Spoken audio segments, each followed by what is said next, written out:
Nabi SAW sembahyang malam. Hatta tatafattara qadamahu, bengkak kakinya. Kenapa kakinya bengkak? Tegaknya lama. Kenapa tegaknya lama? Ayatnya panjang. Kenapa ayatnya panjang? Aisyah bertanya, ya Rasulullah, ya, lima fa'alta hadza? Kenapa engkau lakukan ini? Qad ghafarallahu laka ma taqaddama min dzambika wa ma ta'akhkhar. Dosamu yang lalu, dosa yang akan datang, semuanya diampunkan Allah. Kenapa engkau sembahyang tegaknya lama? Apa jawab Nabi? Afala uhibbu an akuna 'abdan syakura. Saya ingin menjadi hamba Allah yang bersyukur. Kalau dengar tazkirah, jangan terkantuk-kantuk, dengar elok-elok. Kalau nak dengar, dengar. Kalau nak tidur, tidur betul-betul. Jangan setengah-setengah. Sebab kalau dia setengah, salah dengar. Balik rumah ditanya bini, tidak ikut. Apa kata Ustaz tadi? Kita mesti menjadi hamba Allah yang bersyukur. Bersyukur. Bersyukur betul. Apa makna bersyukur ini? Nampakkan nikmat Allah. Allah bagi lidah, nampakkan nikmat Allah. Banyak berzikir, banyak menyebut, banyak selawat, banyak tasbih. Nampakkan nikmat Allah bagi badan. Maka badan kita pun kita banyakkan dengan ibadah-ibadah. Yang sudah sembahyang malam, alhamdulillah. Tadi saya tanya Datuk Nizam, ini kereta yang banyak ini apa nih? Ini mereka iktikaf tahajud malam tadi. Betul kan? Saya bukan tak percaya pada Datuk Nizam, saya percaya. Saya cuma nak kuatkan hati saya. Rupanya jamaah datang cepat duduk di hadapan tahajud. Mereka tahajud, masuk masjid, tahiyatul masjid. Lepas tahiyatul masjid, salat sunat wudu. Lepas salat sunat wudu, salat sunat taubat. Lepas salat sunat taubat, salat sunat tahajud. Lepas salat sunat tahajud, salat sunat hajat. Lepas salat sunat hajat, salat sunat witir kalau belum witir. Lepas itu duduk berzikir dengan Allah, menunggu ustaz datang. Lepas itu ustaz pun datang, semua nak beralih tempat duduk ke muka, kena hamuk, kena marah. Semua ini kerana sayang, semua ini kerana kita cinta, semua ini al-hubbu yu'mi wa yusim. Orang kalau sudah cinta, yu'mi, mata buta, yusim, telinga peka. Betul. Orang kalau sudah jatuh cinta tak boleh dibagi tahu. Tanyalah pada yang muda-muda begini, kenapa kamu cinta? Orang ibu marah kepada anak gadis dia. Kenapa kamu cinta kepada dia? Macam tak ada lelaki lain. Budak tu hitam, budak tu kecil, budak tu tak ada guna, budak tu tak anak siapa. Jawapan dia satu, cinta. Begitu jugalah jamaah. Kenapa dia jaga cepat? Kenapa dia malam tadi penuh? Kenapa subuh ni? Bayangan saya tadi, sebab malam tadi dah penuh. Ini mungkin subuh ni 3 sok aja nampaknya. Rupanya orang Tawau ini sudah jatuh cinta kepada Nabi Muhammad sallallahu alaihi wasallam. Sehingga walaupun yang datang ini bukan Nabi, bukan keturunan Nabi, jauh jaraknya dari Nabi, hanya menyampaikan hadis-hadis Nabi, mereka ingin mendengarkannya. Akhirnya kita bersama, almar'u ma'aman ahab, orang akan bersama dengan siapa yang dia cintai. Cinta kita kepada Nabi Muhammad sallallahu alaihi wasallam itulah yang membuat kita bersama di Masjid Raya Tawau. Ini juga yang akan membuat kita kekal abadi hingga ke surga bersama amin ya Allah, amin ya rabbal alamin. Syukur dengan lisan, syukur dengan badan, syukur dengan harta. Mana contoh syukur dengan harta? Nih, bina masjid besar, masjid yang tua, masjid yang Masya Allah tabarakallah, binanya cantik. Semua orang yang masuk ke masjid ini senang. Tengok ada Asmaul Husna, tengok ada lampu yang cantik, Masya Allah tabarakallah, terang benderang. Maka man bana masjidan, siapa yang membina masjid, banallahu mislahu baitan fil jannah, Allah binakan untuk dia satu tempat di surga. Semoga kita sebelum mati sempat membina masjid. Insyaallah. Mesti ada niat. Saya rasanya berat Ustaz, membina rumah pun belum selesai-selesai. Kenapa berniat pun takut? Berniat saja takut. Innamal a'malu binniyat. Orang yang berniat sebelum dia mati terwujud, maka dia bersyukur. Kalau sebelum mati sampai mati tak terwujud yang dia niatkan, niatul mukmin khairun min amali. Niat orang beriman lebih baik daripada amalnya. Kenapa disebut demikian? Kerana amal rosak disebabkan ujub, disebabkan oleh takbur, disebabkan oleh riya, disebabkan oleh sum'ah. Tapi niat tak boleh dirosakkan oleh apapun. Itulah maka niat orang beriman lebih baik daripada amalnya. Tapi jangan niat terus tak pernah beramal. Sebelum malam saya niat nak tahajud, jaga subuh pukul 5:30. Ditanya kenapa awak tak sembahyang tahajud? Niatul mukmin khairun min amal. Niat orang beriman lebih baik daripada amalnya. Kata Ustaz Abdul Somad. Saya tak ada cakap macam tu. Dia saja yang menambah-nambah. Siapa yang berniat tahajud lalu kemudian dia tertidur sampai azan subuh, maka tidurnya itu sedekah dari Allah Subhanahu wa taala. Tapi jangan tiap malam. Sekali-sekali okey lah. Siapa yang berniat puasa lalu kemudian dia termakan, bila dia dah makan dia ingat, oh saya puasa, dia keluarkan, maka yang termakan itu adalah sedekah dari Allah. Jadi kalau ada kata, adakah Allah itu bersedekah? Ada. 2 kali bersedekah. Sedekah pertama tertidur selepas niat tahajud. Sedekah yang kedua termakan. Tapi makna termakan ini memang betul-betul tak ingat. Ini ada juga jamaah ni bertanya, saya termakan Ustaz. Apa makan? 3 mangkuk. Allah Subhanahu wa taala bagikan kita, maka amal harta ni ada 6. Zakat, wakaf, infak, sedekah, wasiat, hibah. Ini semua. Yang paling wajib zakat, mesti kita keluarkan. Lalu kemudian infak, sedekah. Apa beza infak dengan sedekah? Kalau infak dia benda, duit, tanah, lampu, itu infak. Kalau sedekah itulah Allah hadir.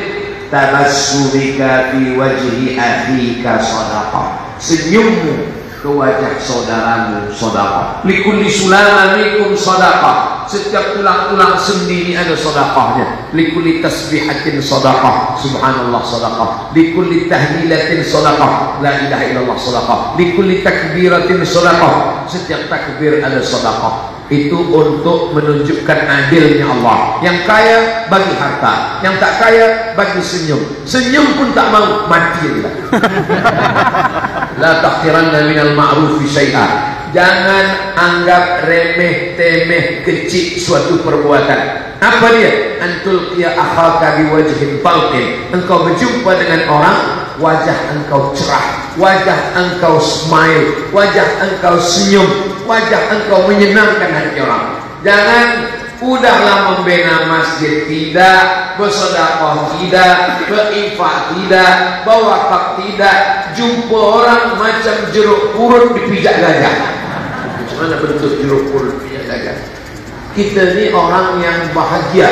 Kenapa dengan Ustaz Abdul Somad kami tersenyum, tertawa? Bukan kerana maksiat. Ada orang senang sebab dia buat dosa. Kita tak ada buat dosa. Kita tersenyum sebab kita bersyukur atas nikmat Allah Subhanahu wa ta'ala. Ini nikmat. Kalau wakaf dia mesti ada 4 rukun. Orang yang berwakaf, orang yang menerima wakaf, benda yang diwakafkan, ada ijab dan qabul. Saya wakafkan tanah ini 2 ekar untuk sekolah agama tunai. Saya terima. Sahlah dia. Alhamdulillah Ustaz Somad, saya dibagi rezeki. Maka lepas mendengar tazkirah Ustaz, itu ada tanah lengkap dengan isinya, kebun kelapa sawit, saya wakafkan. Masya Allah. Tanah siapa? Tak tahu. Mana boleh mewakafkan tanah? Mesti tanah kita. Tanah almarhum ayah saya wakafkan. Kamu adik-beradik ada berapa orang? Ada 4 orang. Yang 3 lagi dah izin. Saya husnuzon mereka izin. Oh tak boleh. Bagi dulu. 2 lelaki 2 perempuan. Lidzakari mithlu hadzil unsayain. lelaki 2 kali bagian perempuan. Engkau 25, engkau 50. Yang ini punya saya ni saya wakafkan. Tak boleh mewakafkan punya orang lain. Begitu dalam ajaran Islam. Bersyukur dengan lisan sudah, bersyukur dengan badan sudah, bersyukur dengan harta sudah. Yang keempat, bersyukur dengan hati. Apa itu bersyukur dengan hati? Ridha, sabar, qanaah. Itu ungkapan syukur kita kepada Allah. Yang paling tinggi ridha. Di bawah ridha sabar. Apa beza sabar dengan ridha? Sabar itu menahan diri, menahan. Saya alhamdulillah sabar malam tadi Ustaz, lama tak keluar. Sebab apa? Sebab keluar pun jam juga. Jadi saya tahan diri saya, itu sabar. Tapi ada yang lebih tinggi daripada sabar. Apa dia? Ridha. Ridha itu sururul qalbi ala madaratil qada. Hati merasa senang apapun yang terjadi, hati senang. Ini dia orang dah sampai pada makam ridha. Sampai ke masjid penuh, senang. Masuk masjid tak dapat tempat, senang. Keluar dari masjid selipar hilang, senang. Sampai ke motor helmet kena hujan, senang. Sururul qalbi ala madaritil qada, karena dia menengok semua ini adalah perbuatan Allah Subhanahu wa taala. Ada 3 orang dibagi pena oleh seorang raja. Kata orang yang pertama, kenapalah saya dibagi pena? Saya pun boleh beli sendiri, duit saya ada. Kata orang yang kedua, okeylah dapat pena daripada tak dapat sama sekali. Kata orang yang ketiga, saya bukan tengok penanya, tapi saya tengok siapa yang memberikannya. Begitulah kita hidup ini. Yang kita tengok bukan apa yang kita dapat, apa yang kita terima, tapi yang kita tengok adalah siapa yang memberikan ini. Itulah maka tadi kita diajarkan pagi sebelum matahari terbit, raditu billahi rabba. Saya ridha menerima apa yang diberikan Allah Subhanahu wa taala. Makanya orang nanti kalau dia sudah masuk surga, ditanya Allah, wahai semua penghuni surga, ya, kamu dah dapat jannatin tajri min tahtihal anhar, sungai mengalir dengan macam-macam nikmat. Semuanya sudah ya Allah. Apa lagi yang belum? Ada satu yang belum ya Allah. Apa dia? Kami belum dapat ridha. Kata Allah, yang dapat ridha cuma satu. Siapa dia? Orang yang ridha. Waktu dah habis. Orang yang ridha itu maknanya matahari dah terbit. Itu hebatnya di Masjid Raya Tawau. Matahari terbit dia berbunyi, matahari terbit dia berbunyi, matahari terbit dia berbunyi. Suatu subuh dia tak berbunyi, orang sangka matahari tak terbit. Sebab pikiran kita begitu. Dapat nikmat syukur, dapat nikmat syukur, dapat nikmat syukur, dapat duit syukur, tak dapat duit tak bersyukur. Sebab kita menyangka bahawa hanya duitlah nikmat, padahal punya istri yang solehah nikmat. Apalagi kalau lebih daripada satu. Wah, ini lebih daripada setakat solehah, lebih daripada takat solehah untuk dirinya, solehah untuk anak-anaknya. Puan, mohon maaf tadi sih saya nak pancing-pancing mereka. Mereka terpancing juga. Lebih daripada solehah. Ada solehah, ada muslihah. Solehah untuk diri, muslihah dia dapat memperbaiki orang lain. Berapa banyak lelaki yang jahat, minum khamar, mabuk, tak sembahyang, itu baik kerana istrinya yang baik. Maka dikatakan an-nisa, perempuan imadul bilad, tiang negeri, tiang negara. Negara ini menjadi baik sebab apa? Sebab perempuan yang baik-baik. Jadi kalau ada orang mengatakan Islam itu merendahkan perempuan, harta warisan lelaki 2 kali bagian perempuan, perempuan tak boleh menjadi saksi, perempuan tak boleh menikahkan, perempuan itu dihinakan dalam Islam, kamu belum datang ke Tawau. Kalau kamu datang ke Tawau, kamu tahu perempuan lebih tinggi daripada Ustaz Mahmud Saleh. Ada yang lebih tinggi dari itu. Begitu cara mengobati hati yang hampir terluka. mata jaga hati. Kalau tak macam itu nanti tak banyak yang dengar tazkirah Ustaz Abu Somad. Kita menyampaikan itu bukan kerana ingin didengar orang, tapi karena mencari ridha Allah Subhanahu wa taala. Man lam yarda bi qada'i, siapa yang tidak ridha menerima takdirku, wa lam yasbir bi bala'i, siapa yang tak sabar menerima ujianku, falyatlub rabban siwaya, carilah Tuhan selain aku. Adakah Tuhan selain Allah? Tiada. La ilaha illallah. Maknanya orang yang tidak ridha, dia sudah masuk dalam kekufuran kepada Allah SWT. Doakan supaya Ustaz Abu Somad di hatinya ridha. Amin. Jangan minta surga, kerana orang yang dapat surga belum tentu dapat ridha. Tapi mintalah ridha. Siapa yang minta ridha pasti dapat surga. Itulah mengapa dari makam Ibrahim ke Hajar Aswad doa kita berubah. Dari Hajar Aswad ke Rukun Yamani, dari Rukun Yamani ke Hajar Aswad, dari Hajar Aswad ke Rukun Yamani, subhanallah walhamdulillah wa la ilaha illallah wallahu akbar. Tapi dari Rukun Yamani berubah, Rabbana atina fid dunya hasanah wa fil akhirati hasanah wa qina azabannar wa adkhilnal jannata ma'al abrar ya aziz ya ghafar. Allahumma inna nas'aluka ridhaka wal jannah. Minta ridha dulu baru minta surga. Jangan minta surga kerana semua umat Nabi Muhammad SAW pasti masuk surga. Amin. Saya buat di posting Instagram, semoga kita bersama di surga. Ada pula yang komen di bawah, awak yakin ke masuk surga? Man qala la ilaha illallah Muhammadur Rasulullah dakhala jannah. Siapa yang beriman tiada Tuhan selain Allah, Muhammad Rasulullah, pasti masuk surga. Amin. Datang sahabat bertanya, itu yang berkata itu bukan Abdul Somad, itu garansi dari Nabi Muhammad sallallahu alaihi wasallam. Wa in zana, kata sahabat, bagaimana kalau dia berzina? Bagaimana kalau dia mencuri? Apa jawab Nabi? Wa in zana wa in saraq, walaupun dia berzina, walaupun dia mencuri, dia tetap masuk surga. Oh, sedapnya orang Islam.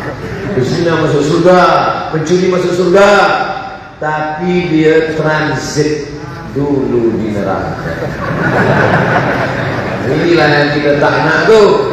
Maka subuh 7 kali kita kata Allahumma ajirna minan nar, Allahumma ajirna minan nar, Allahumma ajirna minan nar, Allahumma ajirna minan nar, Allahumma ajirna minan nar, Allahumma ajirna minan nar, Allahumma ajirna minan nar. Rabbana atina fid dunya hasanah wa fil akhirati hasanah wa qina azabannar. Mudah-mudahan kita semuanya selamat daripada neraka. Amin ya Allah. Terus saja orang tawaf jamaah Masjid Raya terus saja masuk ke dalam surga. Amin ya Allah. Bila orang tawaf masuk ke dalam surga, mereka semuanya bertanya. Yang pertama mereka tanya kepada malaikat, mana Ustaz Abu Somad? Ya Allah.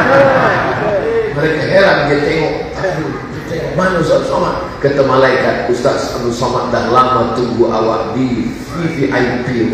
Masya Allah. Amin. Amin ya Allah. Itu sebenarnya cara saya nak minta doa orang tahu. Amin. Minta doa supaya apa?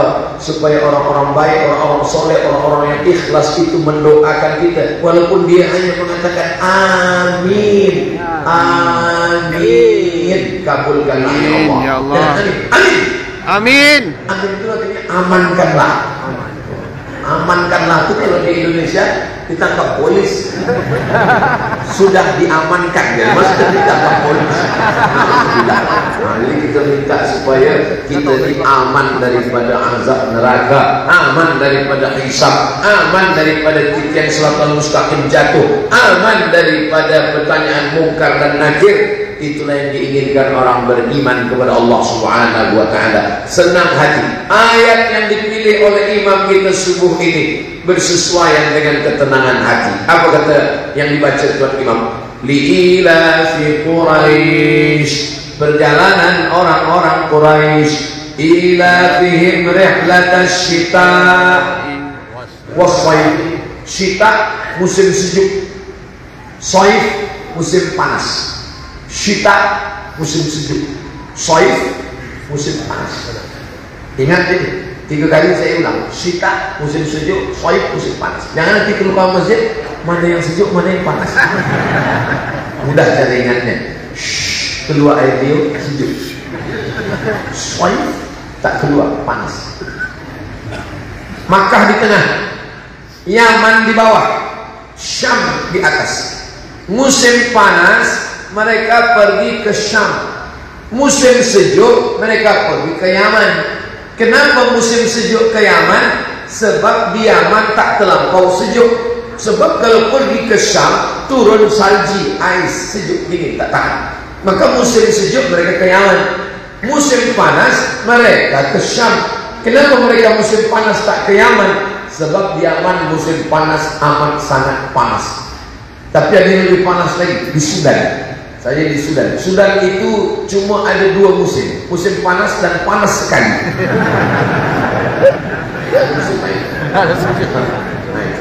Orangnya pun 2, hitam dan hitam sekali. Maka saya di Sudan itu hitam manis. Allah mudah-mudahan lepaskan Sudan daripada perang. Amin. Dalam Sudan baik-baik. Guru-guru saya, masyayikh saya di Sudan, saya PhD di Sudan. Rihlatas syita, musim sejuk mereka ke Yaman. Wassaif, musim panas mereka ke Syam. Selama berdagang takut kena rampok, takut kena rompak, takut rugi, takut panas, takut hilang, takut. Maka apa kata Allah? Falyabudu rabb hadzal bait. Allah cuma minta satu, banyak-banyak beribadah.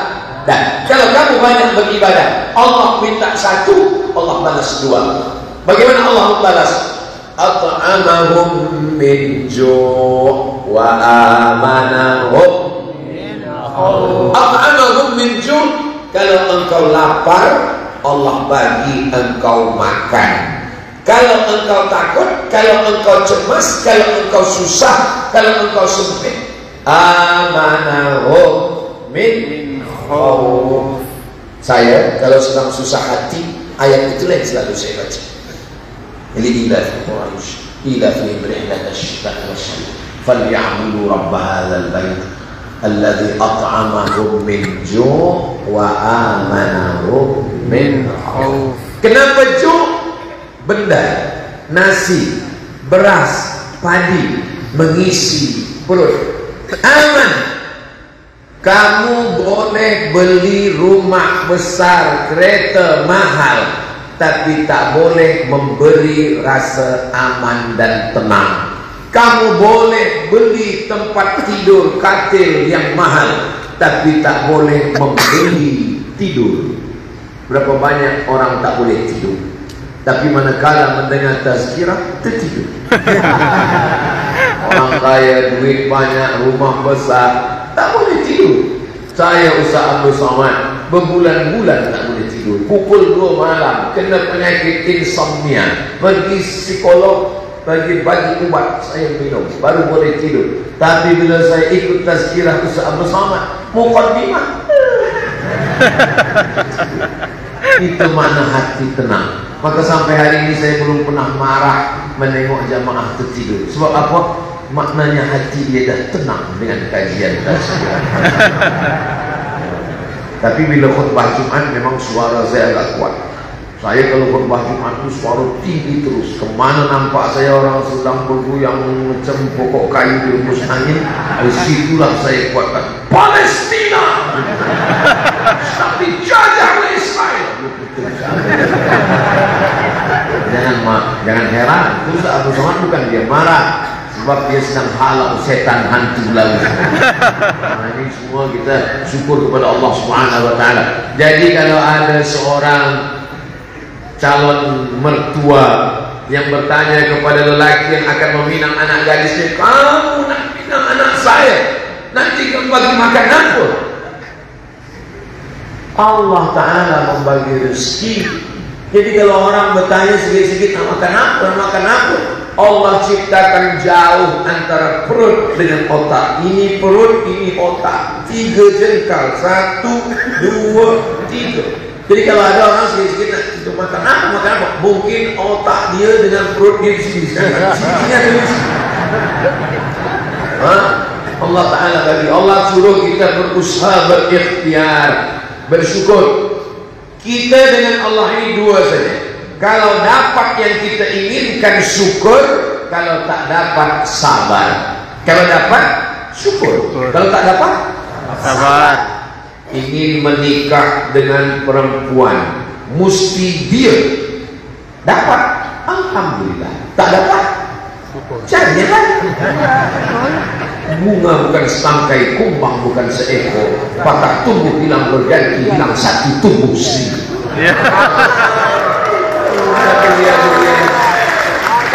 Banyak lelaki pemuda belia handsome putih, tapi dia dah habiskan masa saja. Dia kata kepada perempuan, aku ingin meminang engkau. Engkaulah satu-satunya. Kalau engkau tak ada, matilah saya. Apa kata perempuan? Matilah kau.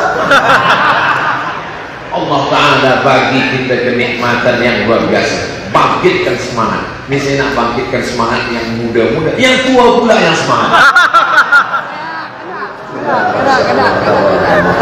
Semuanya nampaknya sedang bersyukur kepada Allah SWT. Bila keinginan engkau bersesuaian dengan yang diberikan Allah, Allah ingin dari lisanmu berkata alhamdulillah. Bila keinginan engkau tak bersesuaian dengan yang datang diberikan Allah, Allah pun ingin melihat lisanmu berkata inna lillahi wa inna ilaihi raji'un. Apapun dalam segala hal, dalam hal rezeki, dalam hal kerja, dalam hal istri, dalam hal suami, dalam hal anak, kita ini macam burung yang terbang mendekati Allah dengan dua sayap. Sayap yang pertama syukur, sayap yang kedua sabar. Mana yang lebih banyak pahalanya? Kalau bersyukur, balasannya satu, la in syakartum la azidannakum. Tapi kalau bersabar, innama yuwaffas sabiruna ajrahum bighairi hisab. Orang yang bersabar balasannya bighairi hisab, tak dapat dihitung kira dengan apapun. Abdul Somad dalam kehidupannya begitu juga. Kadang dapat, kadang tak dapat. Yang dapat saya bersyukur, yang tak dapat saya bersabar. Tapi saya renung-renung, yang saya dapat lebih banyak daripada yang saya ingin. Maka kadang saya malu meminta kepada Allah Subhanahu wa Ta'ala. Kenapa? Karena Allah berikan banyak, terlalu banyak yang diberikan Allah Subhanahu wa Ta'ala. Maka kalau kita hitung kira nikmat Allah, wa in ta'uddu nikmatallah la tuhsuha. Kalau kamu cuba nak hitung kira berapa nafas berhembus, berapa darah dicuci pinggang, berapa langkah kaki, berapa kedipan mata, begitu banyak nikmat Allah, begitu sikit syukur kita. Kata Umar bin Khattab, jadikanlah aku orang yang sikit. Kenapa kau minta sikit? Kenapa tak minta banyak? Kata Umar bin Khattab, qalilan ma tashkurun, sedikit orang yang bersyukur. Wa qalilun min ibadiyas syakur, sedikit hambaku yang bersyukur. Mudah-mudahan kita termasuk yang golongan yang sikit itu. Insyaallah. Masya Allah, 1 jam sudah rupanya. Sekarang kita jawab soalan-soalan. Soalan ini ada yang melalui handphone, ada juga yang melalui zahir dan batin. Kita bacakan dulu yang melalui handphone. Yang pertama adalah, bagaimana mau bersyukur sedangkan hidup kita sentiasa ditimpa berbagai kesulitan? Kenapa kita merasa hidup kita susah? Akulah yang paling susah, sayalah yang paling sulit. Sebab kita tak membandingkan diri dengan orang lain. Nabi Ibrahim alaihissalam, ayahnya kafir, Azar namanya. Lepas dari ujian ayah, berhadapan dengan umat yang menyembah berhala. Lepas dari ujian umat, berjumpa dengan umat yang zalim ingin merampas istrinya. Lepas itu menikah dengan Sarah, tak ada anak. Lepas itu umur 86 tahun baru dapat anak namanya Ismail. Setelah Ismail lahir, kata Allah jauhkan dia, antar ke Makkah. Sampai di Makkah setelah anak remaja, kata Allah sembelih dia. Ujian tak pernah berhenti. Nabi Musa alaihissalam belum lagi lahir, Fir'aun bermimpi nampak budak kecil menarik mahkotanya. Kata Fir'aun, tangkap semua perempuan, anak yang lahir sembelih hidup-hidup, dianyutkan ke sungai Nil. Sampai hanyut sungai Nil, termasuk ke dalam rumah Fir'aun. Itu betul ya, Mas? Fir'aun tak percaya, inilah mungkin budak kecil yang akan mengambil mahkota. Kata Asia, dia ni budak baik Bang Fir'aun. Kalau tak percaya, cubalah bagi dia arang menyala dengan kuih. Mana yang dia ambil? Setan sudah nak ambilkan tangan, malaikat mengalihkan, terambil bara api. Budak kecil masuk ke dalam mulut, lidah kena bara api. Lepas dia remaja, dewasa, duduk istana Fir'aun. Lepas itu dia tengok ada dua orang berkelahi. Fawakazahu Musa, dia lerai, dia pisahkan, dia pukul sikit, mati. Terusir jauh sampai di bawah pokok kayu. Yang masuk tu Nabi tengok ada pokok kayu di bawah, kata Jibril, itulah tempat Nabi Musa menanti saat dia keluar. Sampai akhirnya berjumpa dengan anak Shu'aib. Akhirnya nikah dengan anak Shu'aib. Maharnya 8 tahun mengembala kambing. Bukan mengajarkan surat Ar-Rahman, bukan senang. Selepas dia kuat, dia berhadapan dengan Bani Israel, menghadap Fir'aun, dikejar-kejar Fir'aun. Nabi Zakaria, Nabi Yahya, Nabi Isa, mana ada mereka yang lepas daripada ujian. Itulah maka kita disuruh baca Quran, baca kisah Nabi-Nabi, orang-orang soleh, penuh dengan ujian. Nabi Muhammad SAW lahir, ayah dah meninggal. Kasih sayang ibu, emak meninggal. Kasih sayang datuk meninggal. Kasih sayang paman meninggal. Anaknya perempuan 4, 3 meninggal waktu dia masih hidup. Tinggal Fatimah seorang saja. Anak laki-laki meninggal 3-3-nya. Lalu kemudian umatnya melempar dengan batu, patah gigi, pelipis berdarah, kaki, semua. Jadi kalau ada orang merasa ujian saya ini banyak, macam mana kita bandingkan dengan orang-orang soleh, orang-orang yang luar biasa ibadahnya. Jadi sebetulnya ujian hidup kita ini belum ada apa-apanya. Kita merasa kita lah yang paling susah, sebab kita belum membandingkan dengan orang-orang yang lebih daripada kita. Kita kira cakap saya ini betul atau tak betul? Oh, tapi kan. Soalan yang kedua, dalam suasana kehidupan ini banyak cabaran. Mana yang lebih utama? Kita menunaikan hak ke atas orang lain, atau menuntut hak kita ditunaikan oleh orang lain? Kalau ada hak orang lain pada diri kita, itu namanya kewajiban. Kalau ada hak kita di tangan orang lain, kita mesti tuntut, sebab itu punya kita. Man mata duna malihi fahuwa syahid. Siapa yang mati membela hartanya, maka dia mati syahid.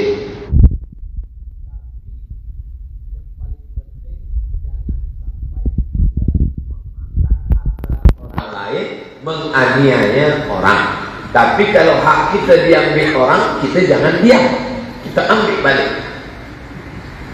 Yang paling penting antara keduanya, jangan sampai aniaya orang. Sebab apa? Sebab dosa zalim aniaya ini yang paling berat nanti di hadapan Allah Subhanahu wa taala. Saya Ustaz Abdul Somad, ada orang ambil duit saya, tapi saya izinkan sajalah. Izin apa takut? Jadi kadang orang sebenarnya dia takut, tapi dia kata izin, saya ikhlaskan saja. Tapi di akhir dia sebut. 3, saya ada pinjam duit dengan sahabat.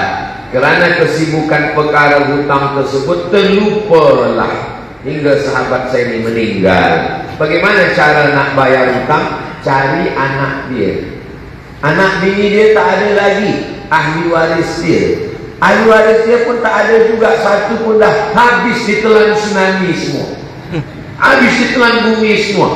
Maka carilah masalih ammah, kepentingan am, ke tempat anak yatim, fakir miskin, masjid. Hitung kira berapa yang terpakai duit dia, 100 ringgit, maka kembalikan milik umat kepada umat. Hadhihi ummatukum ummatan wahidah, ini adalah umat yang satu. Jangan sampai mati membawa hutang. Harimau mati meninggalkan belang, gajah mati meninggalkan gading, manusia mati meninggalkan hutang. Bagaimana kita mau bersyukur sedangkan hidup kita sentiasa ditimpa kesulitan? Bandingkan kesulitan nabi-nabi, wali-wali, orang soleh. Kesulitan hidup kita ini belum ada apa-apanya dibandingkan dengan mereka. Tengok kesulitan Nabi Yusuf, saudara kandung mencampakkan ke dalam perigi, diambil oleh Aziz, dibawa ke Mesir, difitnah pula, mengganggu istri, padahal istrinya yang tak betul, masuk ke dalam penjara. Itu Nabi. Kita ni belum ada apa-apa di ujian kita ni. Dalam suasana hidup, saya ada baca hadis menyebutkan di akhir zaman ramai pengikut Dajjal dalam kalangan wanita. Kenapa wanita paling ramai menjadi pengikut Dajjal? Wanita ini selalu direndahkan. Yang merendahkannya ustaz. Yang paling banyak ikut Dajjal wanita, yang paling banyak masuk neraka wanita. Sekarang saya tanya, yang paling banyak di dunia ini lelaki apa wanita? Wanita. Wanita.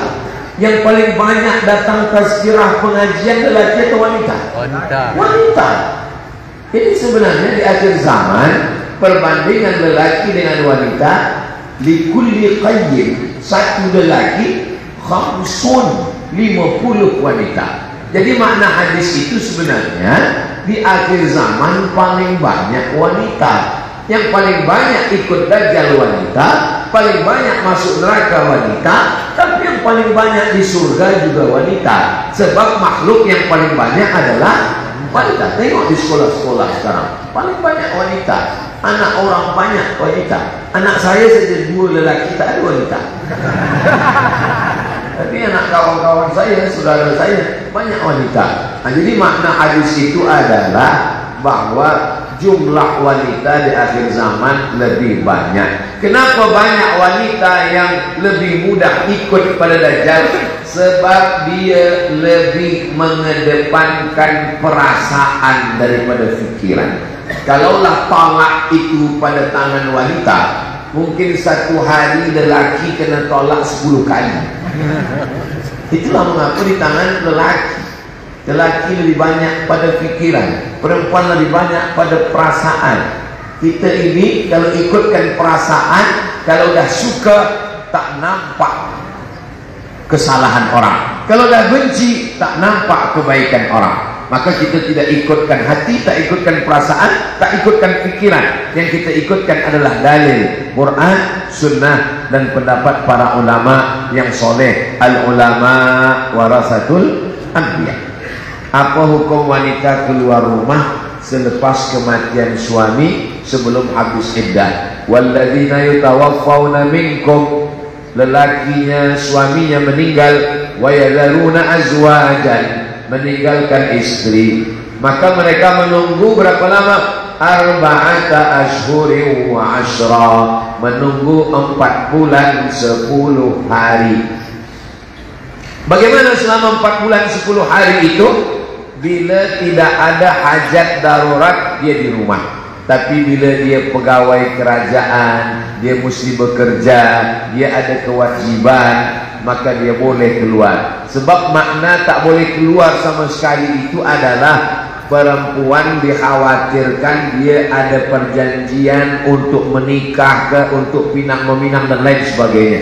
Dia mesti berpikir panjang, berduka cita, bertakziah. Selepas itu dia teruskan kehidupan dia selepas 4 bulan 10 hari. Ad-darurat tubihul mahzurat. Yang darurat membolehkan yang mahzurat. Wal daruratu tuqaddaru biqadriha.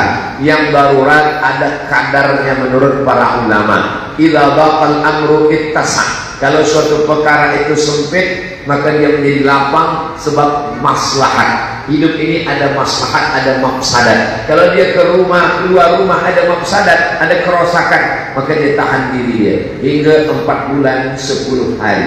Jadi kalau ada belia-belia yang nak menikahi janda, tunggulah 4 bulan 10 hari. Selepas itu maka pinanglah dia, insyaallah sakinah mawaddah warahmah. Nah, kalau seseorang berziarah kubur, apakah boleh duduk di atas simen pada kuburan tersebut yang ada di sebelah untuk baca Yasin dan seumpamanya? Li ayyajlisa ahadukum ala jamratin minan nar. Kamu duduk di atas bara api neraka, fatuhriqu siyabahu. Lalu bara api neraka itu membakar bajunya, membakar kainnya hingga kulitnya. Lebih baik min ayyajlisa ala qabrin, daripada duduk di atas kubur. Yang dimaksud dengan kubur itu mana? Yang dimaksud dengan kubur adalah batas kepala, kaki, badan. Oh, kalau begitu badan batu yang ada di kanan kiri itu bukan kubur. Kenapa kita dilarang memakai kasut selipar padahal itu jalan?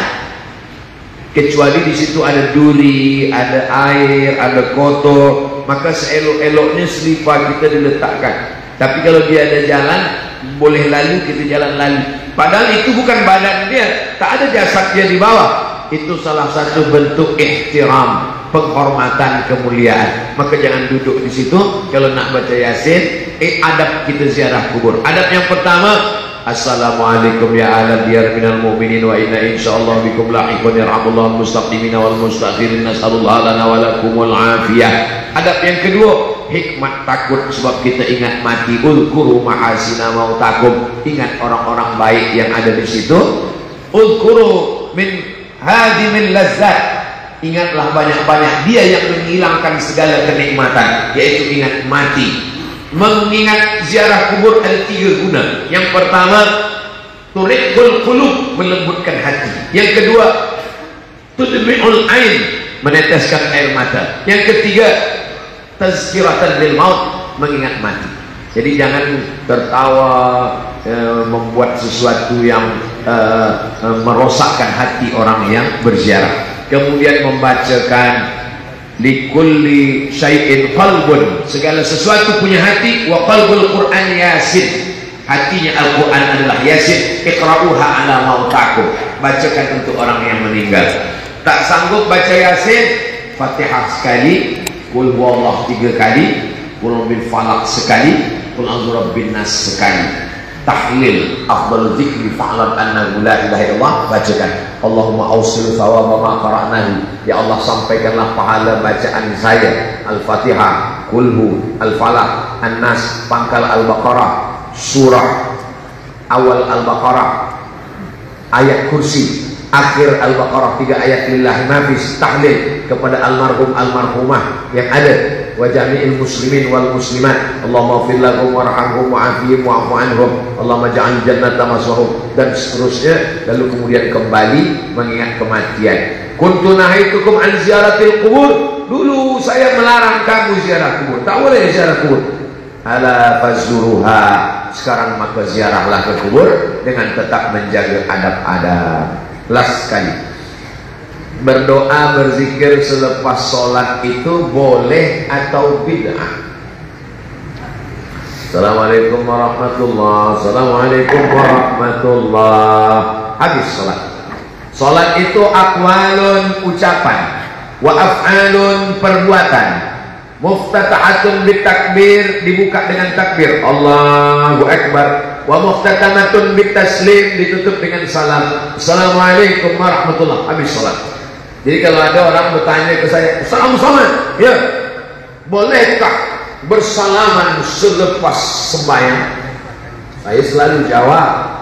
Saking selalu jawab, mungkin dia tak dengar. Lama-lama saya marah juga. Kata saya, jangankan bersalaman, kentut pun boleh. Kalau sebelum sembahyang tadi dah bersalaman, lepas sembahyang dia bersalaman lagi, hukumnya mubah. Kalau sebelum sembahyang dia tak ada bersalaman, selepas sembahyang baru dia bersalaman, hukumnya sunnah. Begitu kata Imam An-Nawawi. Adapun berzikir maka sunnah. Subhan, astaghfirullah, astaghfirullah, astaghfirullah, astaghfirullahalazim, astaghfirullahalazim. La ilaha illallah la syarika lah, lahul mulku wa lahul hamdu. Allahumma antas salam wa minkas salam. Allahumma la mani'a lima a'taita wa la mu'tiya lima mana'ta wa la radda lima qadaita. Subhanallah 33, alhamdulillah 33, Allahu akbar 33. Dilengkapkan menjadi 100. La ilaha illallah la syarika lah, lahul mulku wa lahul hamdu yuhyi wa yumiitu wa huwa ala kulli syai'in qadir. Adapun masalah jahar atau sir, itu yang ikhtilaf. Zikir selepas salat tak ada ikhtilaf, sunnah. Yang ikhtilaf itu jahar atau sir. Mazhab Syafi'i dijaharkan sampai makmum faham. Bila makmum dah faham, disirkan. Ustaz Abdul Somad, kalau di masjid, saya kalau jadi imam zikir selepas sembahyang saya baca jahar. Ada orang bertanya, Ustaz, makmum dah tahu, kenapa Ustaz tetap jaharkan? Makmum itu ada yang mu'alaf baru masuk Islam. Makmum itu ada budak kecil yang tak tahu bacaan. Makmum itu ada orang Islam, memang dia dah lama Islam, tapi baru itulah dia sembahyang. Dia tak tahu bacaan, maka saya kuatkan. Sebab bila dia nanti balik, ini budak-budak kecil yang sembahyang di masjid, lepas itu mak dia tanya balik, apa yang dibaca Ustaz Somad tadi bila lepas sembahyang? Dia tak dengar. Maka saya jaharkan, sebab itu salah satu cara mengajar. Mazhab Hambali, zikir itu terus dijaharkan. Dalilnya hadis riwayat Abdullah bin Abbas. Kata Abdullah bin Abbas, kami tahu Nabi lepas salat dah selesai di masjid sebab kami mendengar suara takbir dari luar masjid. Abdullah bin Abbas di luar masjid, dia dengar suara takbir dalam masjid. Padahal masa itu belum ada lagi mic. Itu maknanya suara itu kuat. Allahu Akbar, Allahu Akbar, Allahu Akbar, Allahu Akbar. Begitulah suara Nabi dan sahabat waktu itu. Sebab belum ada mic lagi, didengar oleh sahabat di luar masjid. Kami tahu Nabi dah selesai salat sebab kami mendengar suara takbir dari luar masjid. Jadi masalah dalil zikir jahat. Adapun berdoa bersama imam, dalil yang pertama, ad-da'i wal mu'ammin fil ajri sawa. Yang berdoa dan yang mengaminkan pahalanya sama. Dalil yang kedua, Nabi pernah mengatakan amin, amin, amin, tapi yang berdoa tak ada. Sahabat bertanya, kenapa engkau katakan amin, amin, amin? Siapa yang berdoa? Kata Nabi, tadi Jibril datang. Kata Jibril 3, bu'dan liman adraka Ramadan falam yughfarlah. Celaka orang yang jumpa Ramadan tapi dosanya tak diampuni. Amin, kata Nabi. Bu'dan liman zukirta walam yusalli alaika. Celakalah orang yang disebut namamu tapi dia tak berselawat kepadamu. Amin, kata Nabi. Bu'dan liman adraka walidahul kibara ahaduhuma aw kilahuma falam yudkhilahul jannah. Celakalah orang yang jumpa dengan ibu bapanya sampai tua tapi dia tak berbakti hingga dia tak masuk surga. Amin. Itulah dalil kalau ada orang berdoa kita mengaminkan. Amin, amin, amin. Dalil ketiga, qad ujibat da'watukuma. Doa kamu berdua dikabulkan Allah. Yang berdoa Nabi Musa, yang mengaminkan Nabi Harun. Kalau ada orang mengatakan kalau tidak dibuat Nabi bid'ah, itu namanya hadis fi'li. Hadis itu ada 3. Yang pertama fi'li, perbuatan. Yang kedua qauli, ucapan. Yang ketiga takriri, pengakuan. Jadi kalau ada orang hanya mensyaratkan perbuatan, kalau tidak dibuat Nabi bid'ah, macam mana dengan qauli? Tentang puasa Nabi Daud, mana tunjukkan saya Nabi melakukan puasa Nabi Daud? Mana ada? Kalau disyaratkan mesti fi'li. Ada orang tahu puasa Isnin, puasa Selasa makan, Rabu puasa, Khamis makan, Jumat puasa, Sabtu makan. Itu hadisnya qauli, ucapan Nabi. Apa kata Nabi? ahabbus shaum ilallah shaumi Daud. Puasa yang dicintai Allah, puasa Nabi Daud. Jadi sunnah itu 3. Yang pertama qauli, yang kedua fi'li, yang ketiga takriri. Kalau tidak dibuat Nabi bid'ah. Imam Ahmad bin Hanbal, Imam Hanbali, punya anak lelaki namanya Abdullah. Wahai Abdullah, ya, ayah engkau Ahmad bin Hanbal, betul. Berapa rakaat dia sembahyang sehari semalam? Salasami'ati raka'ah, 300 rakaat. Mana ada dibuat Nabi? Kalau kaedahnya kalau tidak dibuat Nabi masuk neraka, berarti Ahmad bin Hanbal masuk neraka lah. Karena dia membuat 300 rakaat sehari semalam. Nabi punya anak namanya Fatimah. Fatimah punya anak namanya Husain. Husain punya anak namanya Ali Zainal Abidin. Mengapa dia dipanggil Zainal Abidin? Perhiasan ahli ibadah. Kata Imam Az-Zahabi dalam kitab Syiar A'lam An-Nubala, kerana Imam Ali Zainal Abidin bersujud sehari alfa sajadah, 1000 kali sujud. Mana ada Nabi 1000 kali sujud? Kalau tidak dibuat Nabi, penuhlah neraka itu dengan orang-orang soleh. Abu Hurairah sebelum tidur malam dia gulung tali, dia petik 1000 kali tasbih sebelum tidur malam. Subhanallah, subhanallah, subhanallah, subhanallah. Baru dia tidur. Tengok kitab Syiar A'lam An-Nubala. Kalau begitu masuk neraka lah dia. Sebab Nabi tak pernah memetik 1000 kali baru tidur malam. Imam Masjidil Haram Syekh Abdul Rahman Sudais malam Ramadan sembahyang tarawih membaca doa khatam Quran dalam sembahyang tarawih. Kita di bumi Melayu baca doa khatam Quran itu bila anak dah khatam Quran bersunat, bukan dalam sembahyang, di luar sembahyang. Mana ada Nabi baca doa khatam Quran dalam sembahyang tarawih? Kalau begitu masuk neraka lah Imam Abdul Rahman Sudais sebab baca doa. Nah, jadi memahami sunnah tidak sempit macam itu. Kalau tidak dibuat Nabi masuk neraka, penuh neraka dengan orang-orang soleh. Nah, jadi mengaji ini kita mesti khatam, kita mesti jelas, tanya kepada para ulama. Apalagi di Malaysia, di Sabah ada mufti, ada alim, ada ahli ehwal agama Islam, ada para asatis, ada para tuan-tuan guru. Mengaji, mengaji, mengaji. Jangan berhenti mengaji, bersanad kepada guru-guru. Imam dulu bertanya, dari mana kamu dapat ilmu? Dari Imam Al-Bukhari. Imam Bukhari dari siapa? Dari Abdullah bin Maslamah. Abdullah bin Maslamah dari siapa? Dari Malik bin Anas. Malik bin Anas dari siapa? Dari Abu Sinan. Abu Sinan dari siapa? Dari Al-A'raj. Al-A'raj dari siapa? Dari Abu Hurairah. Abu Hurairah dari siapa?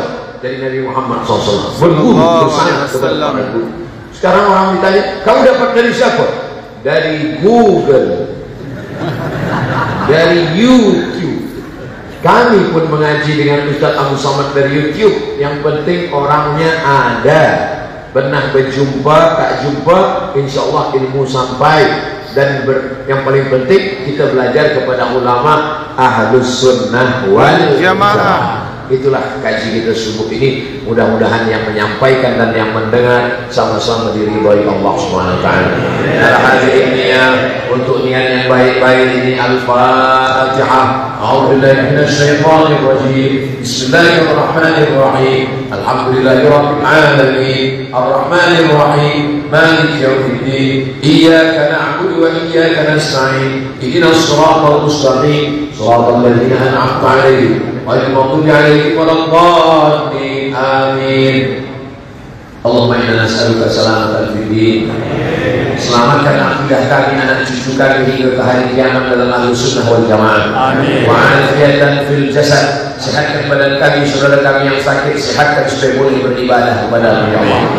Wa ziyadatan fil ilmi. Tambahkan ilmu kami, buat kami semangat menuntut ilmu dan mengamalkan ilmu kami menurut Ahlus Sunnah wal Jamaah.